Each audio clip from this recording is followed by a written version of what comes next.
नमस्कार दोस्तों, बिहार की सियासी सरगर्मियां थमने का नाम नहीं ले रही है। अब आरजेडी के मुखिया लालू प्रसाद यादव ने सरकार को बड़ी चेतावनी दे डाली है। वहीं जाति जनगणना के मुद्दे पर भाजपा के प्रदेश अध्यक्ष ने लालू यादव को घटिया मानसिकता वाला व्यक्ति बता दिया है, जिसके बाद आरजेडी भड़क गई है। भाजपा नेता को जाहिल बताते हुए जमकर लपेटे में लिया है। वहीं अब एक और मामले में भारतीय जनता पार्टी और जेडीयू के बीच फूट पड़ती हुई दिखाई दे रही है। जहां जेडीयू उस मामले पर ना कह रही है, तो भारतीय जनता पार्टी उस कानून को लेकर अड़ी हुई है। आगे बढ़ने से पहले इस वीडियो पर एक लाइक जरूर करें। चैनल को सब्सक्राइब करने के साथ ही घंटी को बजाना बिल्कुल ना भूलें। जी आपको बता दें, जाति जनगणना का मुद्दा अब बिहार में तूल पकड़ता जा रहा है। अब इस पर लालू यादव ने जनगणना के बहिष्कार की धमकी दी है। ट्वीट करते हुए कहा कि क्या इन आंकड़ों का हम अचार डालेंगे। जी आपको बता दें, बिहार में प्रमुख विपक्षी पार्टी आरजेडी ने जाति और आरक्षण के मसले को लेकर आक्रामक रुख अख्तियार कर लिया है। राजद प्रमुख लालू प्रसाद यादव ने जाति आधारित जनगणना नहीं होने की स्थिति में इसका बहिष्कार करने की धमकी दे डाली है। तो वहीं तेजस्वी यादव ने भी केंद्र में भाजपा के नेतृत्व वाली मोदी सरकार को भी आड़े हाथों लिया है। जहां जाति जनगणना के मुद्दे पर पूरे बिहार ही नहीं बल्कि देश भर में सियासत जारी है। अब आरजेडी प्रमुख लालू यादव ने जाति जनगणना को लेकर ऐसा बयान दे दिया कि भारतीय जनता पार्टी नेता ने लालू प्रसाद यादव को घटियापन की मानसिकता का शिकार व्यक्ति बता दिया। लालू यादव ने कहा कि अगर 2021 जनगणना में जातियों की गणना नहीं होती तो बिहार के अलावा देश के सभी पिछड़े, अति पिछड़ों के साथ दलित और अल्पसंख्यक भी गणना का बहिष्कार कर सकते हैं। जनगणना के जिन आंकड़ों से देश की बहुसंख्यक आबादी का भला नहीं होता हो, तो फिर जानवरों की गणना वाले आंकड़ों का क्या हम अचार डालेंगे। अब लालू प्रसाद यादव के इस बयान से बिहार की सियासत गर्मा गई है। हालांकि इससे पहले मानसून सत्र के दौरान नेता प्रतिपक्ष तेजस्वी यादव ने भी नीतीश कुमार से इसी मुद्दे को लेकर मुलाकात की थी। उस वक्त तेजस्वी ने मुख्यमंत्री से कहा था कि इस मुद्दे पर पीएम मोदी से मिलकर अपना पक्ष रखना चाहिए, जिसके बाद सीएम नीतीश कुमार प्रधानमंत्री मोदी से पत्र के द्वारा वक्त मांगा। हालांकि नीतीश कुमार ने कहा कि अब तक मोदी सरकार की तरफ से यानी केंद्र सरकार की तरफ से इस पर कोई जवाब नहीं आया है। लेकिन अब जाति जनगणना के मसले पर भारतीय जनता पार्टी के प्रदेश अध्यक्ष संजय जायसवाल ने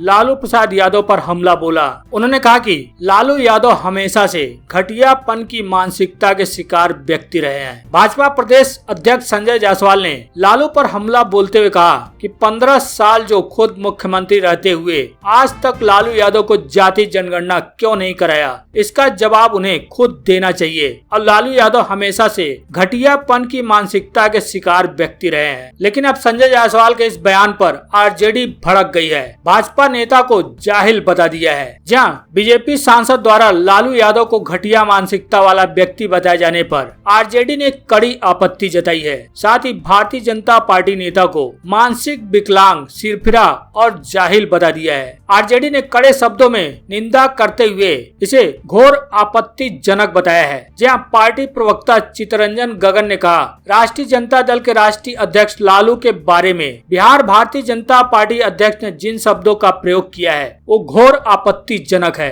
लालू यादव जैसे सम्मानी और जनप्रिय नेता के बारे में ऐसी टिप्पणी कोई मानसिक रूप से विकलांग, सिरफिरा और जाहिल व्यक्ति ही कर सकता है। आरजेडी प्रवक्ता ने संजय जायसवाल को याद दिलाया कि शायद वे उस दिन को भूल गए हैं जब 2005 में वे लालू प्रसाद यादव के शरण में गए थे और उन्होंने उन्हें बेतिया विधानसभा क्षेत्र से आरजेडी का टिकट देकर फर्स्ट पॉलिटिक्स ब्रेक दिया था। लेकिन वहीं दूसरी तरफ तेजस्वी यादव ने भी जाति जनगणना को लेकर नीतीश सरकार और मोदी सरकार को घेरा है। तेजस्वी ने कहा कि केंद्र सरकार जाति आधारित जनगणना से इसलिए डर रही है कि पिछड़ी जातियों की वास्तविक संख्या सामने आने पर यह पता चल जाएगा कि कैसे मुट्ठी भर लोग सत्ता में देश के संस्थान और संसाधनों पर कुंडली मार कर बैठे हैं। तेजस्वी यादव ने ट्वीट करते हुए लिखा कि पिछड़ा अति पिछड़ा विरोधी मोदी सरकार देश की पिछड़ी अति पिछड़ी जातियों की गणना कराने से क्यों डर रही है। क्या इसलिए कि हजारों पिछड़ी जातियों की जनगणना से यह ज्ञात हो जाएगा कि कैसे चंद मुट्ठी भर लोग युगों से सत्ता प्रतिष्ठानों एवं देश के संस्थानों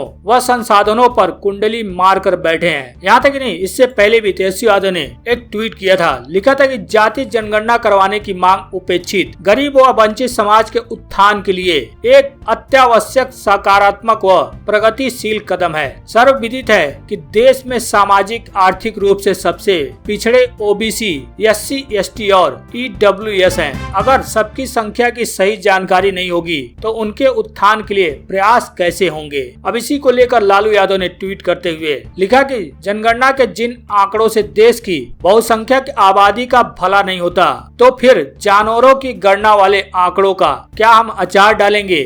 हालांकि इन सब के बीच लालू यादव ने वैशाली के लोगों से बात की है। महुआ के एमएलए ने वीडियो कॉल पर ग्रामीणों से आरजेडी प्रमुख की बात कराई। बात कर लालू प्रसाद यादव ने बाढ़ से प्रभावित लोगों का हाल चाल जाना। जहां वैशाली के हाजीपुर तेरसिया दियारा इलाके के लोगों का हाल चाल राजद सुप्रीमो लालू प्रसाद यादव ने जाना है। महुआ के राजद विधायक मुकेश रोशन ने बाढ़ पीड़ितों के बीच पहुंचकर राजद सुप्रीमो से वीडियो कॉलिंग के जरिए लोगों की बात कराई है। इस दौरान राजद सुप्रीमो लालू प्रसाद यादव ने बाढ़ के हालात को देखा और लोगों से बातचीत की। लालू को देखकर स्थानीय लोगों ने भी लालू और तेजस्वी जिंदाबाद के नारे लगाए।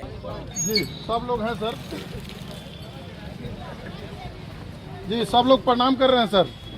एक राजाकार मनाना हो, लालू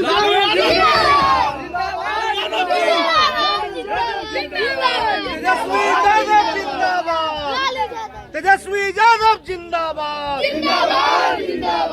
तेजस्वी जिंदाबाद, मुखिया जी भी है, मुखिया जी है, लालू जिंदाबाद। ठीक है। हालांकि इस मौके पर राजद विधायक मुकेश रोशन ने कहा कि राजद सुप्रीमो लालू प्रसाद फिलहाल दिल्ली में है, अस्वस्थ हैं। इसी कारण उन्होंने वीडियो कॉलिंग के जरिए बाढ़ पीड़ितों का हाल चाल जाना, लोगों को राहत पहुंचाने और अधिकारियों से बातचीत करने के लिए कहा है। मुकेश रोशन ने महात्मा गांधी सेतु के पाया संख्या 10 से पाया संख्या 14 से आगे तक बाढ़ क्षेत्र का निरीक्षण किया। इस दौरान बाढ़ ग्रस्त इलाकों का ट्रैक्टर चलाकर दौरा किया और बाढ़ से आई तबाही का जायजा भी लिया। हालांकि खुद उन्होंने दर्जनों बाढ़ पीड़ितों से बातचीत भी की।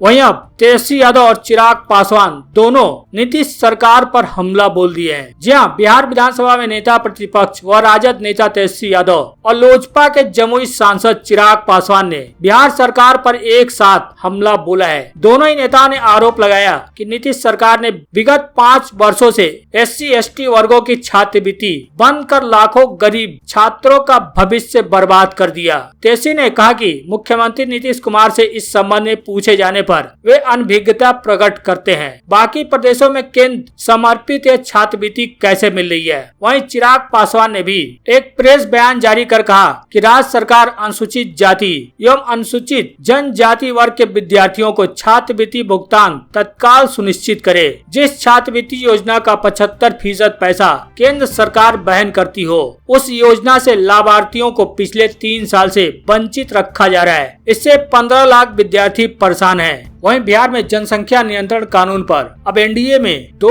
फाड़ होता हुआ दिखाई दे रहा है। अब जेडीयू जहां इस मामले पर ना कह रही है, तो वहीं भारतीय जनता पार्टी अड़ी हुई है। जहां पूरे देश में इस समय जनसंख्या नियंत्रण कानून को लेकर हर तरफ बहस छिड़ी हुई है। ऐसे में इससे बिहार भी अछूता नहीं है। बिहार में अब इस मामले को लेकर भारतीय जनता पार्टी और जेडीयू एक दूसरे के खिलाफ खड़े दिख रहे हैं। जहाँ मुख्यमंत्री नीतीश कुमार इस मसले पर साफ साफ कह चुके हैं कि वे अभी जनसंख्या नियंत्रण कानून बनाने के पक्ष में बिल्कुल नहीं है, तो वहीं भारतीय जनता पार्टी के नेता इस कानून के पक्ष में पूरी तरह से खड़े होते हुए नजर आ रहे हैं। दरअसल आपको बता दें, राज्य में जनसंख्या नियंत्रण कानून लागू करने को लेकर मुख्यमंत्री नीतीश कुमार ने अपना पक्ष रखा था। उन्होंने एक बार फिर कहा कि पत्नियां अगर पढ़ी हो तो प्रजनन दर अपने आप घटेगा। उन्होंने कहा कि जनसंख्या नियंत्रण को लेकर कोई अपनी बात रखता है तो उससे उन्हें कोई मतलब नहीं है। जनसंख्या नियंत्रण कानून बनाने की मांग को लेकर भी। उन्होंने कहा कि